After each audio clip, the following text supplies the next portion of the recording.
What's up guys, welcome back to my channel. In this video I'll be showing you how to make a collared jacket. I've never made a tutorial. This is my first tutorial ever, so it might be a little bit chaotic and kind of messy, but I hope you enjoy watching this video. If you would like to write a pattern or make a detailed or better tutorial using this video, I would really appreciate it. Anyways, I hope you enjoy watching this video. I hope you're able to make your own jacket from watching this video. Let's get into the tutorial. To make this crochet jacket, you need some yarn, and make sure you are using the correct hook size for your yarn. Doesn't matter what type of yarn you're using, just make sure you're using the correct hook size for your yarn. You're also going to need a measuring tape before you start crocheting.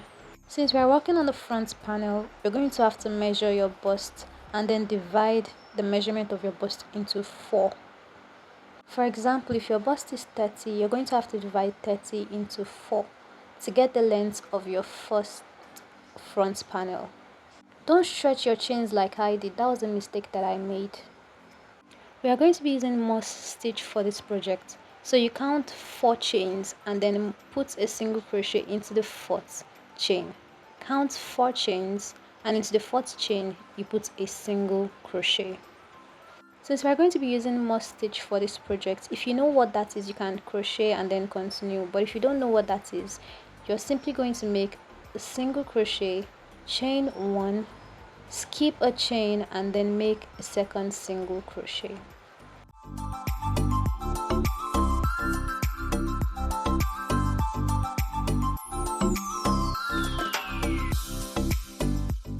So you make a chain, skip a stitch and go into the next stitch with a single crochet, and that is how to make a moss stitch. So you just continue to do this until you get to the end of the row.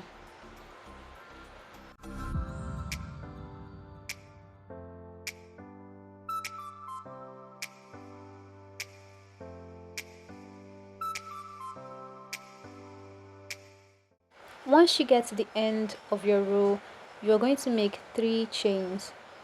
The 3 chains are going to act as a space for you. So you turn your work and then make a single crochet into the space. Now you're not going to make a single crochet into this single crochet. You are going to make one into the space that you can see right after a single crochet. So now you can see that the 3 chains that you made will work as a space, because you need a space when you're crocheting. And continue with the moss stitch, a single crochet, a chain, a single crochet, but remember your single crochet will go into each space.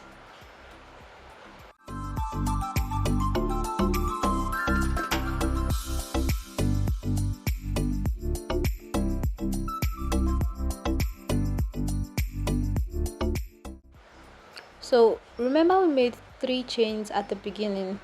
Yes, the 3 chains will act as a space for your single crochet, and that is how to make a moss stitch. So you turn your work, remember to chain 3 for your space, and then you continue with the moss stitch. Again, remember not to put a single crochet into a single crochet. You're only to put a single crochet into a space, and you continue that way.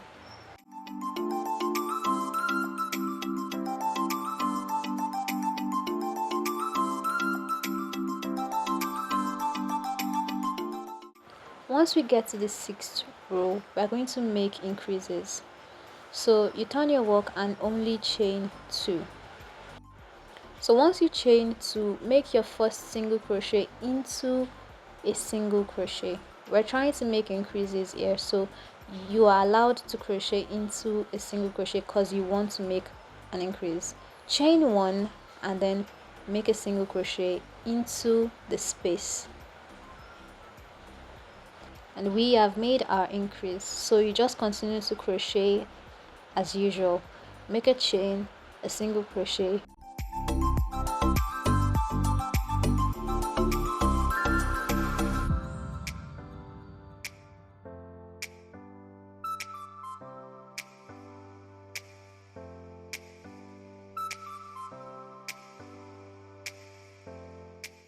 we are only going to make an increase in every 4 rows. So when you get to the 7th row, we are not going to make an increase. We are only going to work with the increase we made in the 6th row. And then we are not going to make an increase in the 7th or the 8th or the 9th row.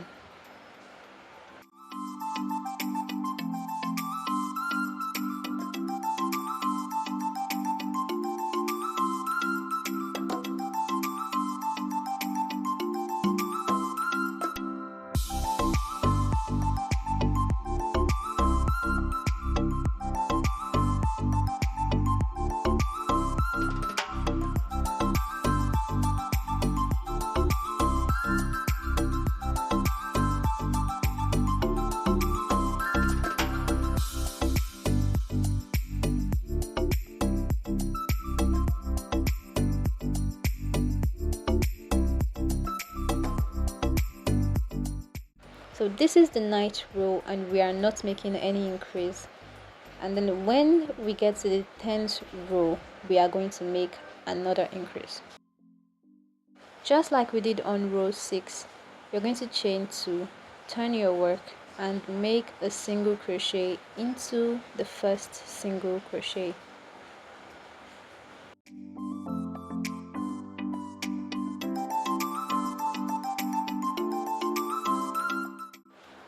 You make a chain and make a single crochet into the next space. So we're going to keep making an increase every 4 rows and you continue to get your desired length.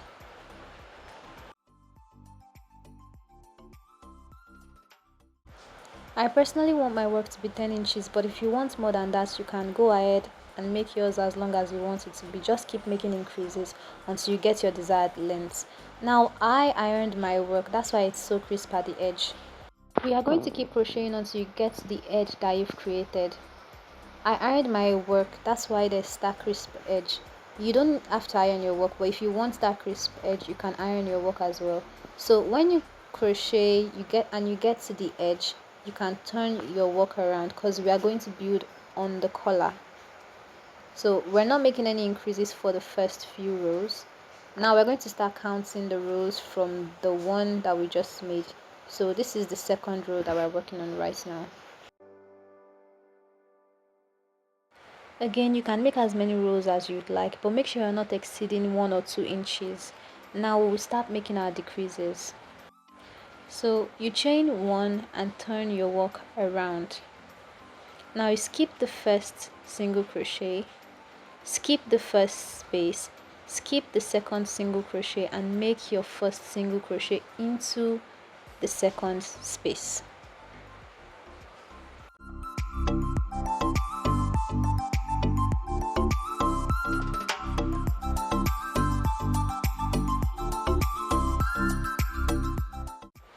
Again, you skip the first 2 single crochets and make a single crochet into the 2nd space. And that's how you make a decrease. So you just continue with your moss stitch as usual.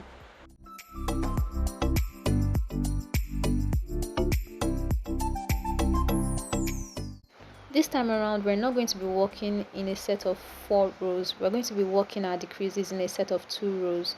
So when you get to the end of this row, make sure to put your last stitch in between the space that you have, in between the space you've created while making a decrease. So make your single crochet and then turn your work. We're going to make another decrease on this row.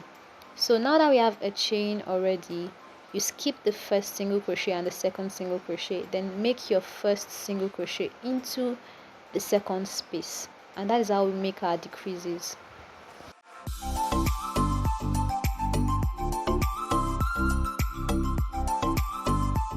This is going to be space for our collar. I prefer 2 inches and that's why I stopped at 2 inches, and I want about 4 inches of shoulder space. You can make as little space as you want, as long as that is what would work with your body type and that is what will work for the jacket you're making. Once you're satisfied with the length that you've created, you're going to make a border just so your work is neat. So you make single crochets throughout the outline of your front panel. This is just so that your work is neat. You don't necessarily have to do it, but I prefer doing it because I want my work to look neat.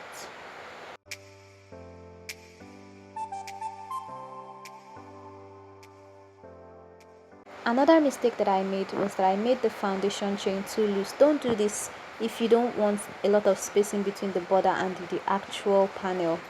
Now you're going to make a second panel just like this one, except you're going to be making the collar on the opposite side. Make sure the collar is on the opposite side. Now I ironed my front panels because I wanted that crisp edge at the collar. Now it's actually not advisable to iron your work, especially your crochet work. If you're going to do this, make sure you put another piece of fabric on top of your work before you iron it. But because I wanted that crisp edge, I decided to go ahead and iron it. Again, if you're going to iron your work, make sure there's a piece of fabric covering your work so that the iron doesn't burn your work or it doesn't ruin your work. Now that you're done working on both front panels, it is time to work on the back panel. Now you're going to measure your bust and divide it by 2. For example, if your bust is 30 inches, you're going to have to divide it by 2 to work on your back panel. Make sure you don't stretch your foundation chains whenever you want to measure them, because if you do, your work is going to turn out smaller than it should. So for the back panel, we're basically making a box. And since we're making a box, we are not going to be making any decrease or any increase. We're just going to be working with more stitch throughout.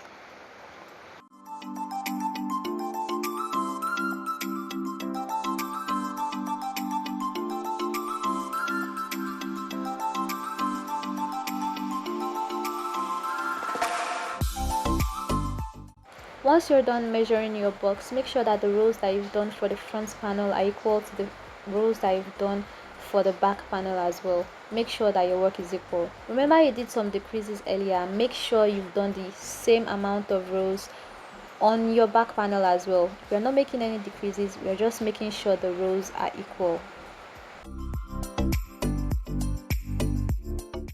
I personally prefer crocheting short sleeves, but if you like crocheting long sleeves, I will show you the way to do it as well. Just make sure that you're making the right amount of decreases and the right amount of increases when you're making your sleeves.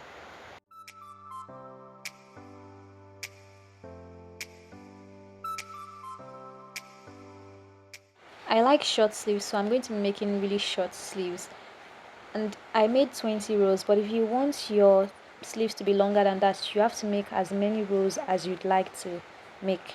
Make sure it's enough for your hands, make sure it's enough for the length that you'd like. We are going to be using more stitch again with the sleeves. We are using more stitch for everything we are doing. So when you get to the 5th row, without making any increases or decreases, we are going to start the 6th row with our very first increase. Now remember the way we did the collar, the way we increased when we were making our collar? Yes, that is exactly what we're going to be doing while making the sleeves as well. Make your single crochet into a single crochet, chain 1, then make another single crochet into the space, and you continue crocheting just as usual.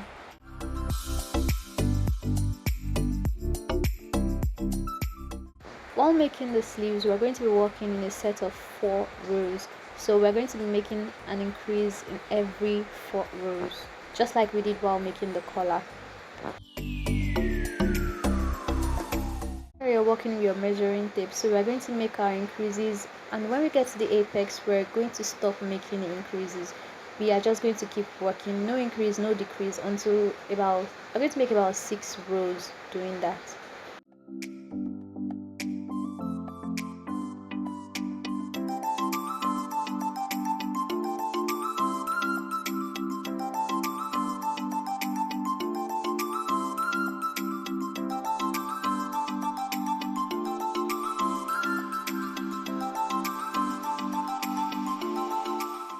After working on the apex without making increases or decreases, we are going to start making our decreases. Now remember the way we did when we were trying to make the collar. The way we decreased is the same way we are going to be decreasing here. We are going to skip the first 2 single crochets and then make a single crochet into the first space, and we continue working on our moss stitch as usual. So we're going to be working with a set of 4s as well, a set of 4 rows, and we will make our decreases. Make 2 sleeves the same way. Now so it is time to join your front panel and your back panel. Make sure that your back panel is on the wrong side, because if you don't, you're going to be putting your slip stitch or your darning needle or whatever it is you're using to join both panels together. You're going to be putting it on the outside of your work, and we don't want that. I personally like using slip stitches, but if you prefer to use your darning needle, if you prefer to use single crochet, it's totally up to you. You can join your work however you like.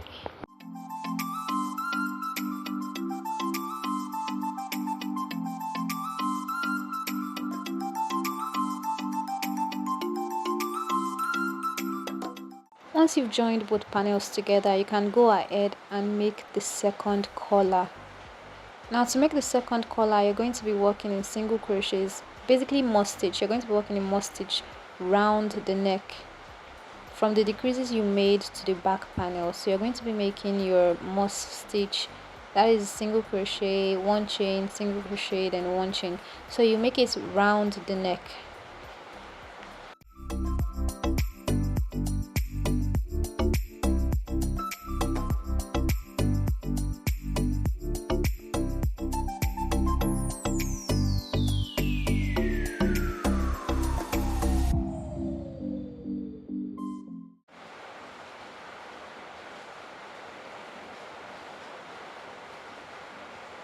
Now whenever you get to the collar that you've already made, you're going to slip stitch into that collar, because we are trying to make a second collar. So you're going to slip stitch, turn your work, and make increases. So throughout the collar you're going to be making increases, and you're going to be slip stitching into the previous collar that you've made.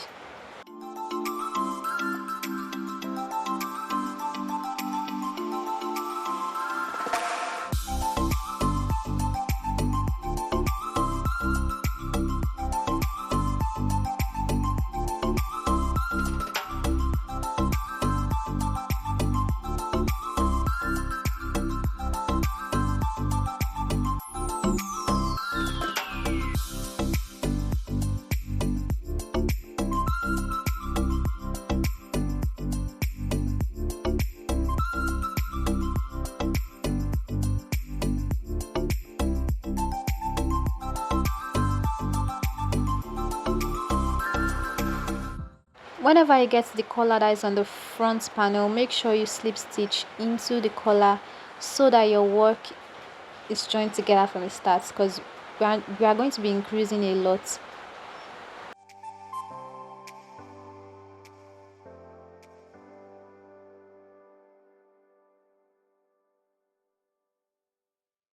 After a couple of rows of slip stitching into the collar on the front panel, I think that should be enough. You see the length that you're satisfied with, and you no longer slip stitch the collar into the front panel. Now you're going to keep making increases until you get the desired length of the collar that you'd like.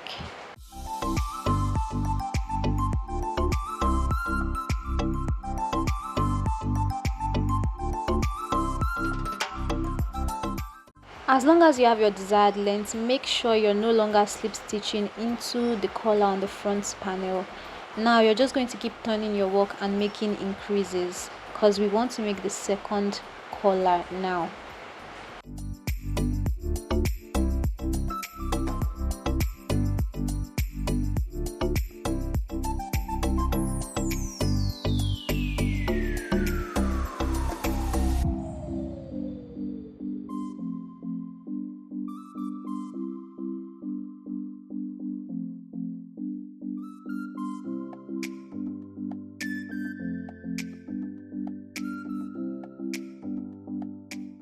Once you're satisfied with the length of the collar, you can stop crocheting the collar altogether. I ironed my work again just so I could get that crisp edge. You don't have to iron your work. It could ruin your work, so please don't iron if you don't know how to do it. Since you're done making your collar, we're going to work on the sleeves right now. My sleeves are pretty small, but if you have longer sleeves, you're going to work on them the same way that I would do it now. You're basically going to attach them to the jacket. Make sure that you know you're spotting the points where you're going to have to attach your sleeves. If you have a stitch marker, you can use your stitch marker to point out the place where your sleeves are going to be attached to your jacket. But if you don't, you could always use some yarn to just find the points. Now you're going to turn your work inside out because you don't want to be attaching on the outside of your work. You can join the sleeves however you'd like. You can use a slip stitch, you can use a single crochet, you can even use your darning needle. It doesn't really matter what stitch you're going to be using. Just make sure that you're joining it on the inside of your jacket, so the joining or the stitch you're using to join won't be on the outside of your work. I will use a slip stitch as usual, and then you start from the bottom of the jacket. Join the front panel and the back panel together.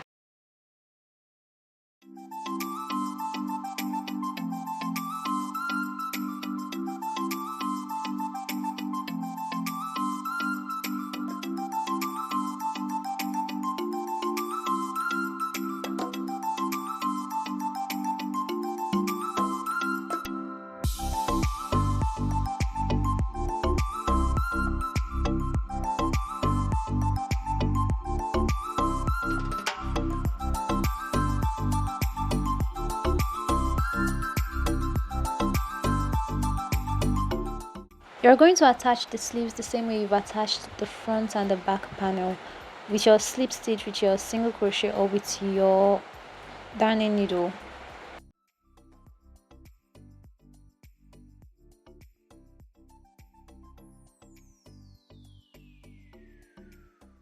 I might be weird, but I just really like the way slip stitch looks. That's why I use the slip stitch.